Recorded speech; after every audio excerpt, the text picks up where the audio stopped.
사도행전 10장 말씀을 우리가 함께 봉독하도록 하겠습니다. 가이사랴에 고넬료라 하는 사람이 있으니 이달리아데라 하는 군대의 백장이라. 그가 경건하여 온 집으로 더불어 하나님을 경외하며 백성을 많이 구제하고 하나님께 항상 기도하더니, 하루는 제9시쯤 되어 환상 중에 밝히 보매 하나님의 사자가 들어와 가로되 고넬료야 하니, 고넬료가 주목하여 보고 두려워 가로되 주여 무슨 일이니까? 천사가 가로되 내 기도와 구제가 하나님 앞에 상달하여 기억하신 바 되었으니 내가 지금 사람들을 요바에 보내어 베드로라 하는 시몬을 청하라. 저는 피장 시몬의 집에 우거하니 그 집은 해변에 있느니라 하더라. 마침 말하던 천사가 떠나매 고넬료가 집안 하인 둘과 종졸 가운데 경건한 사람 하나를 불러 이 일을 다 고하고 요바로 보내니라. 이튿날 저희가 행하여 성에 가까이 갔을 때 그때 베드로가 기도하려고 지붕에 올라가니 시간은 제6시더라. 시장하여 먹고자 하매 사람이 준비할 때에 비몽사몽간에 하늘이 열리며 한 그릇이 내려오는 것을 보니 큰 보자기 같고 내 귀를 메어 땅에 드리웠더라. 그 안에는 땅에 있는 각색 네 발 가진 짐승과 기는 것과 공중에 나는 것들이 있는데, 또 소리가 있으되 베드로야 일어나 잡아 먹으라 하거늘 베드로가 가로되 주여 그럴 수 없나이다.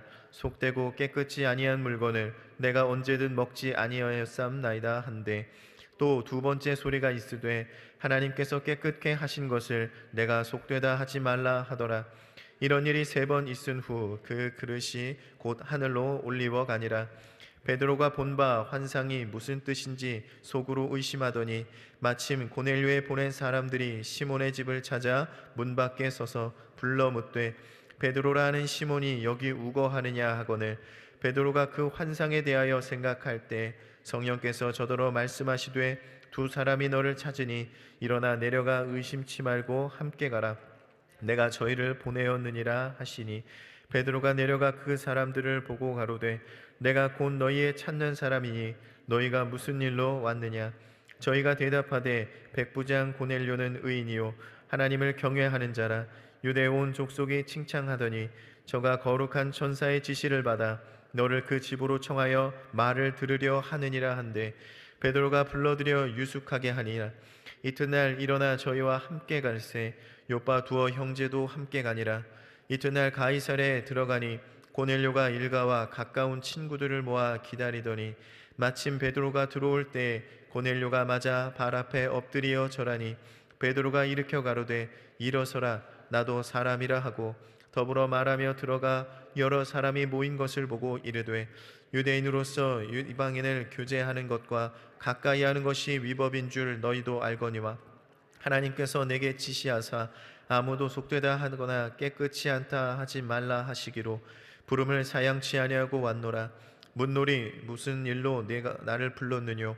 고넬료가 가로되 나흘 전 이맘때까지 내 집에서 제9시 기도를 하는 때에 호련히 한 사람이 빛난 옷을 입고 내 앞에 서서 말하되 고넬료야 하나님이 내 기도를 들으시고 내 구제를 기억하셨으니 사람들을 요바에 보내어 베드로라는 시몬을 청하라. 저가 바닷가 피장 시몬의 집에 우거하느니라 하시기로 내가 곧 당신에게 사람을 보내었더니 오셨으니 잘하였나이다. 이제 우리는 주께서 당신에게 명하신 모든 것을 듣고자 하여 다 하나님 앞에 있나이다. 베드로가 입을 열어 가로되 내가 참으로 하나님을 사람을 외모로 취하지 아니하시고 각 나라 중 하나님을 경외하며 의를 행하는 사람은 하나님이 받으시는 줄 깨달았도다. 만유의 주 되신 예수 그리스도로 말미암아 화평의 복음을 전하사 이스라엘 자손에게 보내신 말씀 곧 요한이 그 세례를 반포한 후에 갈릴리에서 시작되어 온 유대에 두루 전파된 그것을 너희도 알거니와 하나님이 나사렛 예수에게 성령과 능력을 기름 붓듯 하셨음에 저가 두루 다니시며 착한 일을 행하시고 마귀에 눌린 자를 고치셨으니 이는 하나님이 함께 하셨음이라. 우리는 유대인의 땅과 예루살렘에서 그의 행하신 모든 일의 증인이라. 그를 저희가 나무에 달아 죽였으나 하나님이 사흘 만에 다시 살리사 나타내시되 모든 백성에게 하신 것이 아니요 오직 미리 택하신 증인 곧 죽은 자 가운데에서 일어나신 후 모시고 음식을 먹은 우리에게 하신 것이라. 우리를 명하사 백성에게 전도하되 하나님이 산자와 죽은 자의 재판장으로 정하신 자가 곧 이 사람인 것을 증거하게 하셨고 저에 대하여 모든 선지자도 증언하되 저를 믿는 사람이 다 그 이름을 힘입어 죄의 사함을 받는다 하느니라.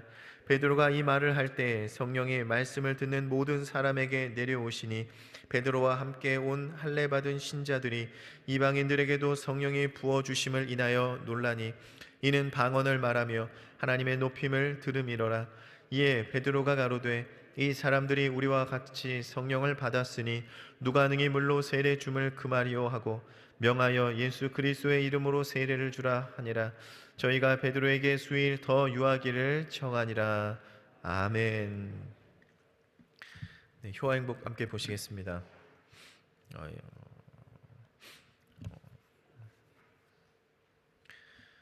2월 1일 목요일 효화행복 제목은 하나님의 복이 임하는 가정이고요. 여기는 요절 말씀 사도행전 10장 2절 말씀을 우리가 함께 봉독하도록 하겠습니다. 그가 경건하여 온 집으로 더불어 하나님을 경외하며 백성을 많이 구제하고 하나님께 항상 기도하더니. 아멘. 네, 효행복 같이 우리 또 계속해서 읽겠습니다. 본장은 고넬료 가정의 구원 이야기이다. 이방인임에도 불구하고 유대인들을 핍박한 로마 군인 중에 한 명임에도 불구하고 하나님께서 고넬료의 가정을 구원하신 특별한 이유가 무엇일까? 본장에서 우리는 고넬료의 가정을 통해 하나님의 기뻐하시는 가정의 모습을 배울 수 있다. 첫째, 하나님을 경외하는 가정이 복을 받는다. 고넬료는 비록 이방인이었지만 하나님을 사랑하고 경외한 사람이다. 그의 경건은 온 집으로 더불어 하나님을 경외하는 자리로 인도한다. 온 가족이 두렵고 떨리는 마음으로 하나님께 경배드리면 하나님이 받으시는 가정이 된다. 온 족속이 칭찬하는 가정이 된다. 하나님은 경외하는 가정에 재물과 영광과 생명의 복을 허락하신다. 둘째, 구제하는 가정이 복을 받는다. 백부장 고넬료는 높은 지위와 넉넉한 소유로 자기 가족끼리만 얼마든지 잘 먹고 잘 살 수 있었다. 그러나 고넬료는 아낌없이 소유를 풀어 가난한 백성들을 많이 구제한다. 하나님은 구제하는 가정을 기억하신다. 작은 소자에게 냉수 한 그릇을 베푼 것도 하늘의 상을 갚아주신다.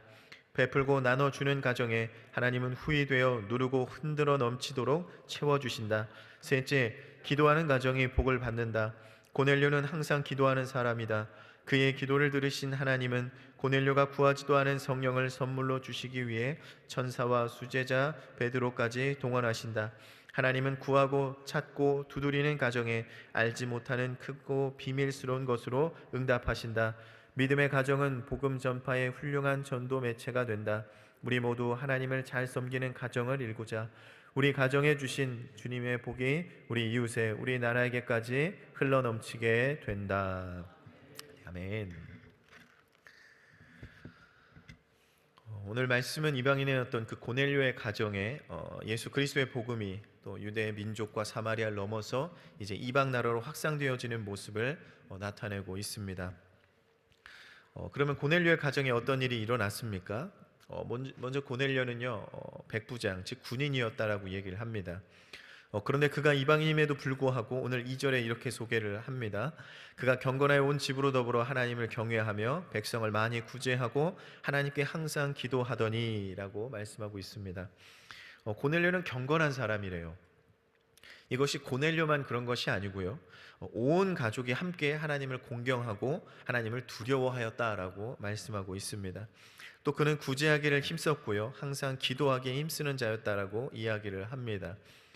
그러니 고넬료의 모습은요, 하나님과의 관계가 신앙적으로 올바르게 서 있고 또 사람들과의 관계도 바로 서 있었던 것을 보게 되어집니다. 우리의 신앙생활의 모습과 다르지 않으시죠? 네, 할렐루야.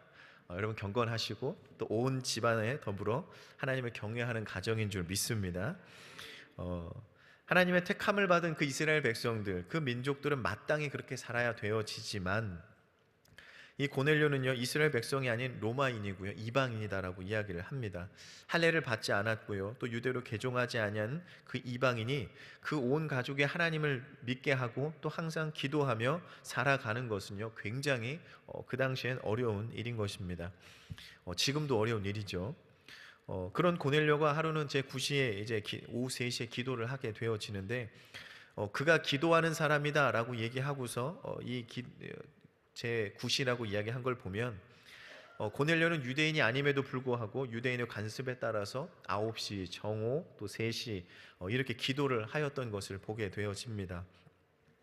그렇게 경건한 모습 가운데 그가 기도하는 삶을 살아가고 있을 때 하나님께서 환상을 보게 하시죠.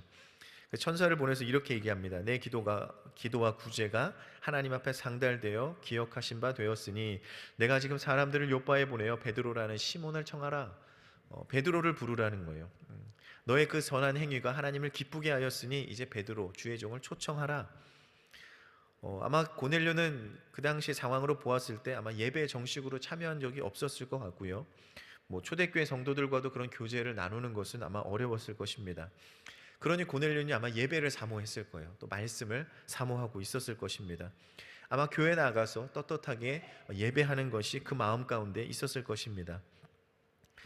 그런 그에게 주님께서 환상을 통해서 베드로라는 주의 종을 집으로 초대하여서 이제 예배할 수 있는 길, 말씀을 들을 수 있는 길을 열어 주신 것이죠.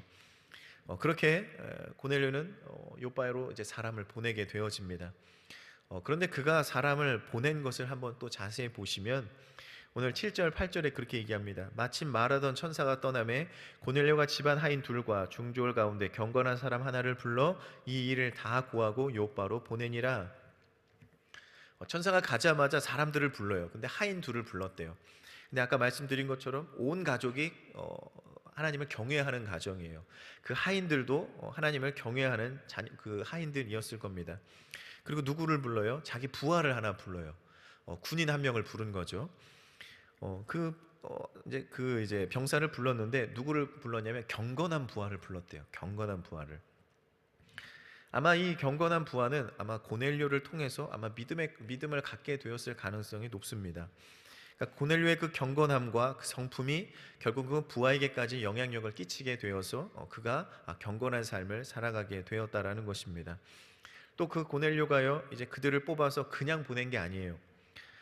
가서 천사를 통해서 받은 말씀을 다 이야기를 했대요. 자기가 천사에게 받은 그 환상, 그 모든 명령을 자기 하인과 그 군인에게 다 이야기를 했답니다. 여러분, 상급자는 굳이 그렇게 할 필요가 없죠. 어디 가서 누구 데려와라 이러면 끝납니다. 어디 가서 베드로라는 사람을 그냥 데려와라.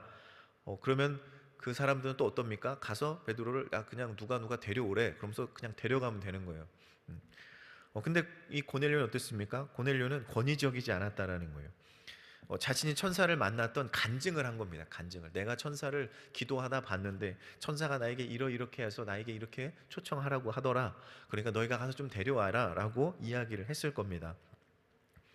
그러니 고넬료가 천사를 만나고 이 환상을 보고 하나님의 음성을 들은 이 모습을 그들이 듣게 되어지고 오히려 그들에게 아마 믿음이 더 성숙해지고 또 사명감을 가지고 그 명령에 아마 복종하였을 것 같습니다. 바라기는 우리 삶에도 이런 역사가 나타나기를 원합니다. 내가 먼저 경건해지게 되어지고요. 우리 가정에 하나님을 경외하고 또 내가 있는 일터에서 또 나로 인하여서 주님의 복음이 증거되어지고 믿음의 결실이 맺어지는 역사가 여러분의 삶 가운데 나타나게 되시기를 다시 한번 축원을 드립니다. 우리의 복음이 또 권위적이 되지 않기를 바랍니다. 우리 가정에 예전에 어릴 때는 애들을 그냥 막 무작정 데리고 나가고 조금 크면 너네 교회 나가야 돼 교회 나가라. 왜 나가야 되는지 알려주지도 않고 막 나가라 그러잖아요. 이렇게 할 것이 아니라 내가 교회에서 느낀 것, 내가 은혜 받은 것, 이런 것들이 여러분들이 그 삶의 간증이 되어지게 되시기를 바랍니다. 그럴 때 그 자녀의, 그 가정의 믿음이 건강하고 성숙해질 줄 믿습니다. 그렇게 고넬료가 하인 둘과 이제 병사를 데리고 이제 베드로를 모시러 간 거죠. 이제 거의 도착할 때쯤 돼서 베드로가 이제 환상을 보게 되어집니다. 그리고 나서 이제 정오에 기도를 하러 올라갔는데 이제 배가 좀 고픈 가운데 이제 환상을 보게 되어지죠. 하늘이 열리며 큰 보자기 같은 그릇 하나가 내 귀퉁이에 끈이 매달려서 이제 내려오게 되어지는데 거기에 여러 가지 짐승들이 담겨 있습니다. 거기에는 하나님이 말씀하신 부정한 짐승들도 거기에 끼어 있었죠. 근데 하나님께서 그 동물을 잡아먹으라 그렇게 말씀을 하시고 베드로가 어떻게 합니까? 나는 못 먹습니다. 하나님이 부정하다고 얘기해서 나는 먹을 수가 없습니다 라고 거절을 하죠. 그리고 하나님께서 뭐라고 가르쳐 주시죠? 내가 깨끗하게 한 것을 네가 속되다고 하지 말아라 라고 말씀을 하십니다. 하나님께서 이렇게 3번을 하셨대요. 이 똑같은 상황을 3번을 이야기를 하셨답니다.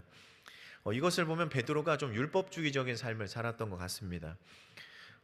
율법에 정한 부정한 것을 이 베드로가 부정하다고 얘기를 했어요. 근데 그리스도인은 사실 이 율법에서 자유하다는 것을 우리가 알고 있죠.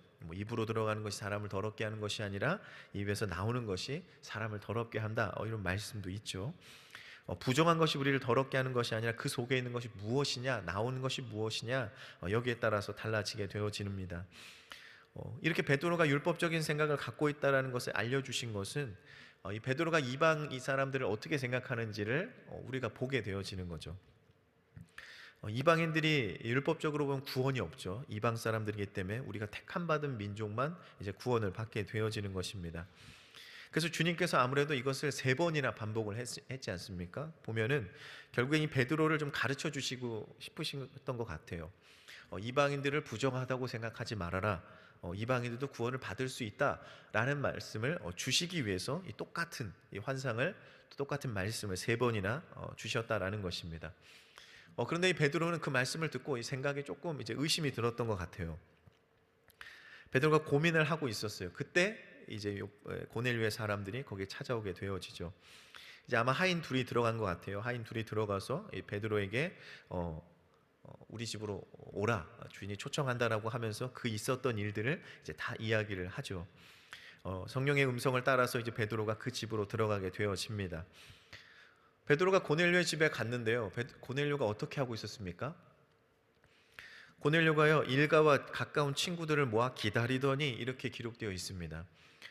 주의 종을 초청하여 예배를 드리는 자리에 누구를 불렀어요? 우리 가족과 친척과 친구들을 다 불러 모았습니다. 할렐루야. 네. 여러분, 이것이 하나님의 복이 임하는 가정의 모습인 줄 여러분 믿으시기 바랍니다. 이렇게까지 모여서 베드로를 기다렸다는 건 뭐예요? 하나님의 말씀을 완전히 신뢰하고 있었다라는 거예요. 베드로가 올 것이다, 불러와라, 너희 가정에 말씀을 줄 것이다. 베드로가 언제 올지는 확실하게 알 수 없었지만 올 것을 믿고 이 친척들과 친구들을 다 불러 모아서 기다리고 있었다라는 것입니다. 여러분, 이 말씀을 들으시고 좀 어떠십니까? 맞아, 우리 가정의 모습이야, 이렇게 반응이 되어지십니까? 아니면 마음에 좀 약간 찔림이 있으십니까? 네. 지금 우리 교회도 한 해를 시작하면서 이제 대신방 기간을 지내고 있습니다. 모든 가정이 신방을 받게 되어지는데요. 신방을 받으신 분도 계시고 또 받지 못하신 분도 아직 있으실 겁니다. 그렇다면 나에게 과연 이 신방, 내가 이 신방을 대하는 자세가 어떠한가, 이것을 우리가 한번 보게 되어집니다. 어떤 분들은 이 하나님의 말씀을 사모하는 마음으로요, 신방을 잘 준비하셔요.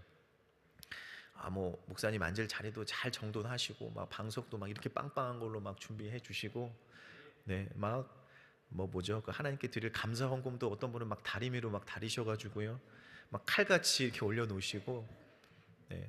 어떤 분은 하루도 못 쉬시는 분인데 신방을 받으시려고 기꺼이 휴가를 내셔서 대신방을 받으시는 분도 계십니다. 반면에 어떤 분들은 신방을 갈 때 신방을 잡혀 있는데도 불구하고 갑자기 손님이 오거나 아니면 이제 자녀들이 찾아오면 신방을 오지 말라고 또 얘기를 하셔요. 또 어떤 가정은 또 신방을 갈 때 그 가운데 남편이나 자녀들이 있으면 이제 도망가게 바쁩니다. 그런 일들이 있더라고요. 교회를 안 다니시면 좀 이해가 될 법도 한데, 이게 성도이시고 또 직분을 가지고 계신 분들이 그렇게 자리를 떠나시는 모습을 볼 때 굉장히 마음이 좀 슬프고 또 안타까움이 가운데 있습니다.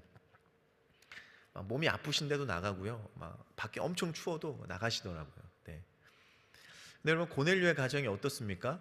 여러분, 고넬료의 가정의 모습이 어떻습니까? 예배를 사모하는 마음이 있었다라는 거예요. 하나님의 말씀을 사모하고 있었다라는 거예요. 온 가족들, 친척들, 친구들 다 모아서 하나님의 말씀을 들었다라는 거예요.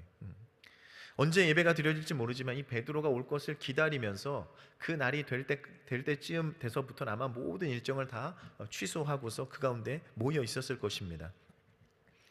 바라기는 여러분의 가정이 이 고넬료와 같이 예배와 말씀을 사모하는 그런 믿음의 가정이 되시기를, 그래서 주님께 이 예배 드리는 이 함께 예배하는 그런 가정 되시기를 주님의 이름으로 축원을 드립니다.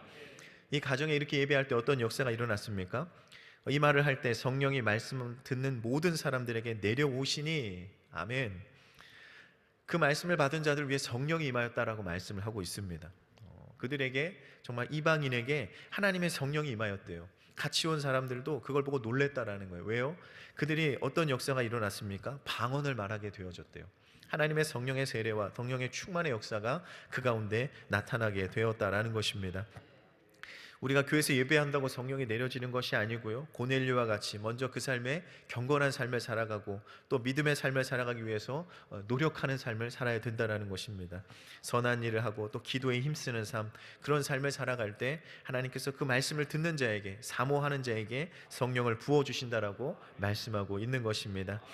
이 고넬료의 일가 친척 그리고 친구들, 그 이방인들에게 전해진 그 복음이 어떻게 되어집니까? 이제 그 가운데 그 나라에 전해지게 되어질 것입니다. 그들이 예수님의 제자가 되어지고 이제 나가서 제자 삼는 삶을 살아가게 되는 것입니다. 바라기는 여러분의 모든 가정이 올 한해 말씀 더 사모하시고 성령 충만의 역사를 경험하여서 이 고넬료와 같이 정말 하나님의 복이 충만히 임하는 가정, 또 구원받는 가정 되시기를 주님의 이름으로 축원을 드립니다. 하나님 아버지 감사합니다. 아버지, 이 시간 우리가 고넬료를 통하여서 하나님, 그 고넬료가 얼마나 주님을 사모하였고 또 말씀을 사모하였고 예배를 사모하였던 것을 우리가 보게 되어집니다. 하나님께서 우리와 함께하여 주시사 온전히 주님, 우리도 그런 삶을 살게 하여 주시옵소서. 아버지, 우리도 경건한 삶 살게 하여 주시옵시고, 아버지, 우리가 기도에 몸부림치는 삶 되게 하시고, 우리가 정말 그 삶을 하나님 삶으로 또 사랑으로 주님의 믿음을 또 복음을 간증해 나아가는 우리가 되게 하여 주시옵소서. 그리할 때 우리 가정의 모든 삶이 구원의 역사로 이끌어지실 줄 믿고 또 성령의 충만한 가정이 될 줄 믿사오니 주님, 올 한해 꼭 우리 가정이 이러한 가정 되게 하여 주시고 하나님의 복이 많은 가정이 되게 하여 주시옵소서. 감사드리며 예수님의 이름으로 기도하옵나이다. 아멘.